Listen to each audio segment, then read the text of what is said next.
या यहाँ के जो डीसी है उसने कही दिया कि जी ट्रैक्टर तो हथियार है। भाई उसका धन्यवाद, कम से कम ट्रैक्टर को हथियार तो होता है। और प्रशासन एक चीज और सुन ले भाई, ध्यान से कान खोल कर सुन ले। ये बम्परों पे ये लगाएंगे कि जिस ट्रैक्टर का बम्पर लग रहा है वो बम्पर उतरवाओ। ये कोई मोटरसाइकिल का साइलेंसर नहीं है कि ये बम्पर उतरेगा। बम्पर ऐसा ही रहेगा, बम्पर हमारा मजबूती के साथ में लगा रहेगा। हम एक ट्रैक्टर से दूसरी ट्रॉली को धकेलने का काम करते हैं। माताएं बहने, पत्रकार बंधु, पुलिस प्रशासन के लोग, ये जो मुद्दा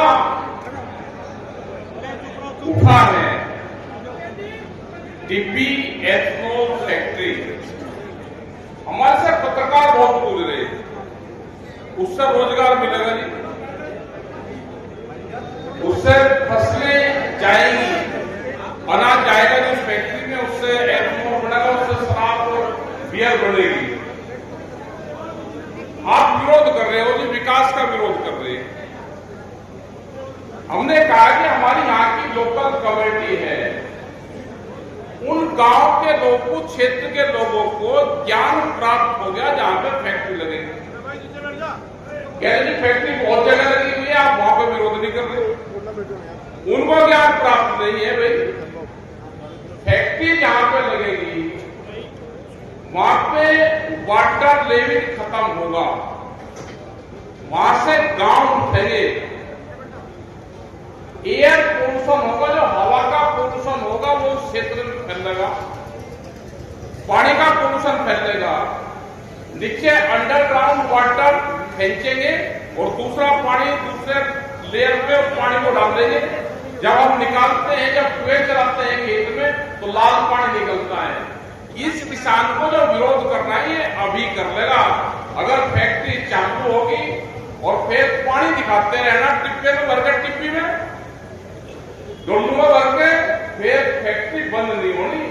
आपने देखा है कि जो बियर प्लांट थे पंजाब में, वहां पे किसान धरने पे बैठे हुआ था, वहां पे मोर्चा लगा हुआ था पक्का, और जो आसपास के किसान थे खेत में पानी देते थे तो लाल पानी था, उसके वहां का लाल पानी, अकेला ये गांव निकला होता। और ये फैक्ट्री कोई छोटी फैक्ट्री नहीं है, ये 14 फैक्ट्री है, 14 फैक्ट्री। इतनी बड़े प्लांट लग रहा कि पूरे क्षेत्र को बर्बाद कर देगा। हमने ये भी कहा कि हमारी जो कमेटी है, जो भी फैसला कमेटी लेगी, संयुक्त किसान मोर्चा, हमारे जितने लीडर्स हैं वो उस कमेटी के साथ में हैं। उस कमेटी को संतुष्ट करे सरकार। वह कहेगी कि फैक्ट्री नहीं लगेगी तो नहीं लगेगी, वो कहेगी कि हमारा समझौता हो गया, इन कंडीशन पर समझौता हो गया, तो संयुक्त मोर्चा तो नहीं आएगा। उस कमेटी से ही सरकार को बातचीत करनी पड़ेगी। और आज भी जो 13-14 लोगों की कमेटी है वही गई हुई है। और ऐसा नहीं कि फैक्ट्री कोई हवा में लग जाएगी। यहां से तो ये घोषणा कर दो, वहां पे जो धरना चला हुआ है धरने को भी खत्म करो। एक नई पॉलिसी आएगी देश में, वापस देश सुन लो। हमारा एक आंदोलन चल रहा था मुजफ्फरनगर में, जो बाबा जग्गा थे वहां पे, जो पकौड़ी वाले, भूरी वाले, उनका एक गुरुद्वारा है देवल मुजफ्फरनगर में, क्योंकि भूरी वालों की वहां पे लंगर सेवा चली बॉर्डर के ऊपर। तो जब वहां पे हाईवे बना तो हाईवे गुरुद्वारों पर टच करके बना दिया, हमने सड़क को तिरछा कर दिया ऐसे। और गुरुद्वारे के बाहर पहले बहुत पार्किंग थी, 24 घंटे वहां लंगर चलता था। और फिर गुरुद्वारों का जो ग्रंथ साहब जहां पर रहते हैं उसको भी कहते हैं बस हमने ये तो छोड़ दिया, लेकिन गुरुद्वारे का कुछ हिस्सा जाएगा। हमने पकड़ ली बात, हमने कहा भाई रास्ता तिरछा करे आप। अब यह तो सड़क को बंद करवा दिया हमने। धरना चला वहां पे 4 महीने। हमने कहा कि ये धरना लंबा चलेगा और ये अप्रैल मई तक जाएगा, 2026 तक। हमने धरना हटवा दिया। एक नई पॉलिसी है भाई धरने की, धरना हटवाया, झंडा गाड़ दिया। 265 मीटर जगह पे ये समझौता हमने कहा अपनी पॉलिसी में कि ये पिलर पे पुल बना दो यहाँ पे। झंडा यहाँ पे भी लगा दिया, झंडा 265 पे वहां पे भी लगा दिया, धरना चल रहा, खत्म करवाया। और अब अपने आप सरकार ने बातचीत करके वो पिलर पे पुल तय कर दिया, गुरुद्वारा बराबर में रहेगा। इतनी लंबी पार्किंग होगी, जितनी बड़ा ये शेड है, ऊंचा पूरा बनेगा, पूरी पार्किंग, लंगर भंडारे खूब चलेंगे गुरुद्वारे के वहां पे। बाबा भी खुश, हमारा गुरुद्वारा भी बचा और धरना लंबा देना ही नहीं पड़ा। तो यहां पे भी धरना खत्म करके ये कहोगे 1 किलोमीटर के क्षेत्र में अगर फैक्ट्री में कोई ट्रक माल लेकर आएगा, वो ट्रक वापसी नहीं जाएगा। 4 ट्रक पे 4 फोड़ने हैं बस। भाई हथियार तो बताया गया टैंक को, यहाँ के कप्तान ने कह तो दिया कि टैंक तो हथियार है। यहां से घोषणा कर दो 1 किलोमीटर के क्षेत्र में धारा लगाते थे ये, अब तो धारा कोई और लगी नहीं तो 144 की धारा लगाते थे हाथ तरह से टापड़ी पुराने वाली बात को, नई वाली तो पढ़ाई पढ़ाना करो। हम लगावे भाई 288, किसान की धारा है 288, उसका इस्तेमाल करो कभी कभी। अच्छा उसका तजर्बा ले लेना। यहां से लगाओ कि 1 किलोमीटर के क्षेत्र में वहां धारा लगी हुई है, कोई भी ट्रक सामान लेकर आएगा तो बाहर नहीं जाएगा, कोई ट्रक वाला सामान लेकर आएगा ही नहीं। और जब सामान नहीं लेकर आएगा कोई हवा से थोड़ा बना देंगे, हवा से फैक्ट्री नहीं बनती, फैक्ट्री तो समझौते से बनती है। और समझौता होना नहीं तो फैक्ट्री बननी नहीं है, व्यापार ये कहीं और जाकर लगाने का। अपने संगठन को मजबूत रखो, संयुक्त मोर्चा यहाँ की कमेटी के साथ में है, और अपने जो दूसरे और प्रोग्राम भी है वे भी करते रहो। अभी आने वाले टाइम पे तो बीज कानून आ रहा है, उसके लिए बहुत बड़ी लड़ाई लड़नी पड़ेगी। बड़ा कानून आ रहा 4-5, उसमें ऐसे पॉलिसी दे रखी है कि अगर खेत खराब हो गया तो कंपनी जवाबदेही नहीं है, उसका कोई मुआवजा नहीं देगी। बाहर की कंपनी रहेगी, उसका बीज का भाव कितना भी कर लो कोई कंट्रोल नहीं है। उसमें एक दे रखा है कि केंद्र सरकार के अधीन वे कंपनियां रहेगी, स्टेट गवर्नमेंट को कोई पावर है ही नहीं, तो किसान तो बर्बाद ही होगा। सीड बिल रखा हुआ है, बीज जो बीज कानून है 2026, दूसरा बिजली अमेंडमेंट बिल रखा हुआ है। तो सरकार बहुत सी चीजें लेके आना चाह रही होगी। ये जमीनों को छीनना चाहते हैं, हाईवे की सब जमीन व्यापारी ने खरीद ली, क्योंकि जो उसके अंदर क्लोज था, क्लोज हटाया इन्होंने।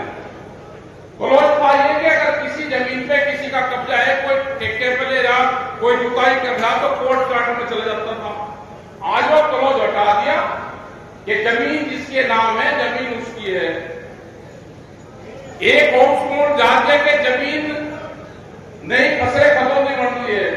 एक भाई की 5 एकड़ जमीन है, एक की 3 एकड़ है, तो 3 वाले पे कर दी 6 और उस पे कर दी 1, वो उस पर से केसीसी बनवाया है, कहीं दूसरी जगह सौदा कर रहा, तो परिवार लोगों को भी बांटने का काम सरकार कर रही। ये इत्तेफाक नहीं हो सकता, ये प्लानिंग है कि किसान इकट्ठा ना रहे। तो अपने भाई संगठन को मजबूत करो, एसकेएम को मजबूत करो, और जहां पे इस तरह के संघर्ष हो वहां पे सब लोग आओ। आप यहां पे भी बड़ी तादाद में लोग आए, टेंशन लेने की जरूरत नहीं है। यूपी के लोग भी पता है कि जिस तरह से यहाँ पे मोर्चे लिए, दीवारें तोड़ी, तो बड़े खुश है लोग। एक ट्रैक्टर वाला था, उसने 2 बार खंभे पे लाइट पे ट्रैक्टर मारा। लाइट पे कहां मारने की जरूरत थी भाई, दीवार पे मारता दूसरी जगह, दीवार कम तोड़ी खंभे पे मारता रहा। कौन सा था वो भी यही बैठा हो गई थी। और यहाँ के डीएम ने कही दिया, यहाँ के जो डीसी है उसने कही दिया कि जी ट्रैक्टर तो हथियार है भाई, उसका धन्यवाद, कम से कम ट्रैक्टर को हथियार तो होता है। और प्रशासन एक चीज और सुन ले भाई, ध्यान से कान खोलकर सुन ले, ये बम्पर रूप पे ये लगाएंगे कि जिस ट्रैक्टर का बम्पर लग रहा है वो बम्पर उतरवाओ। ये कोई मोटरसाइकिल का साइलेंसर नहीं है कि ये बम्पर उतरेगा, बम्पर ऐसा ही रहेगा, बम्पर हमारा मजबूती के साथ में लगा रहेगा। हम एक ट्रैक्टर से दूसरी ट्रॉली को धकेलने का काम करते हैं। मजबूत रखो, आपके काम आंदोलन में ट्रैक्टर ही आएगा। सबसे बड़ा हथियार हमारा ट्रैक्टर ही है। हमने कोई इसके ऊपर तोप घोड़ा लगा ली, अब तोप लगा दी किसी ने, इसके ऊपर हम घोड़ा बारूद चला रहे इससे। अरे लड़ाई भिड़ाई में तो भाई क्या पता कौन सा हथियार काम आ जाए। उस टाइम पे कोई लाठी होती थोड़ा थी किसानों के पास में, ट्रैक्टर था तो ट्रैक्टर से ही लड़ाई लड़ी जाती, उसी से ही डर रहे, और चीज से ना डर रहे, ट्रैक्टर से डर रहे। और अपना ट्रैक्टर भी जहां पे ट्रैक्टर रोक गए कि भाई ट्रैक्टर नहीं जाएगा, बिना ट्रैक्टर के हमारा क्या है भाई, अपने ट्रैक्टर तो जरूर लेकर जाया करो। बड़ी आपकी मीटिंग हुई, आपका बहुत बहुत धन्यवाद। समस्त हमारे लीडर यहाँ पे हैं, जो भी आपका फैसला होगा हम सब आपके साथ में हैं। अब फैसला करना है, आपको फैसला करना है हमारे विधायक जी को, यहाँ की जो कमेटी है भाई फैसला करोगे आप। और कहूं तो जाकर भाई पॉलिटिकल लाइन में आना नहीं चाहिए, मंच पर पॉलिटिकल लाइन को पकड़ रखो, ये पॉलिटिकल कहां है, ये तो लड़ाई भिड़ाई करके ही तो जीत रहे, या कौन जीतने देता। और एक बालक सा तो छोटा सा है ना बालक सा, वो बड़ा गजब है। उससे पूछ रहे थे कैसी में तो कामरेड बलवान सिंह क्या किसका बता, गुलाब सिंह का, हाँ गुलाब सिंह, ये धरोहर है हमारी आंदोलन की। ये पढ़ाई पूरी तो इसने कर ली, अपना इसे चावल दे दो मालूम हुआ, आंदोलन को खड़ा करेगा, ये आने वाले टाइम पे विधायक भी बनागा। आज का ध्यान रखियो विजयी, ये तो फौज है, फौज। देखो किसका पोता है, डॉक्टर गुलाब सिंह जी का। हाँ, गुलाब सिंह जी का पोता है। करेगा विधायक भी बनेगा, अपना सीट भी चुन लिया, 2-3 सीट पर काम कर दिया, जब बढ़िया भाई। आपका धन्यवाद पूरी कमेटी का। अभी जो हमारी कमेटी गई है वो आ जाएगी, जो भी वो निर्णय देगी उसके बाद में सलाह मशवरा करके यहाँ से फैसला सुना जाएगा। फैसला सुन के ही जाना, ये देखिए अभी चलने लो, फैसला जो होगा फैसला सुन के ही जाएगा। यहाँ से आपका धन्यवाद। जय हिंद, जय भारत, वाहेगुरु जी का खालसा, वाहेगुरु जी की धन्यवाद। राकेश जी की कैद आगे कैसे वक्ता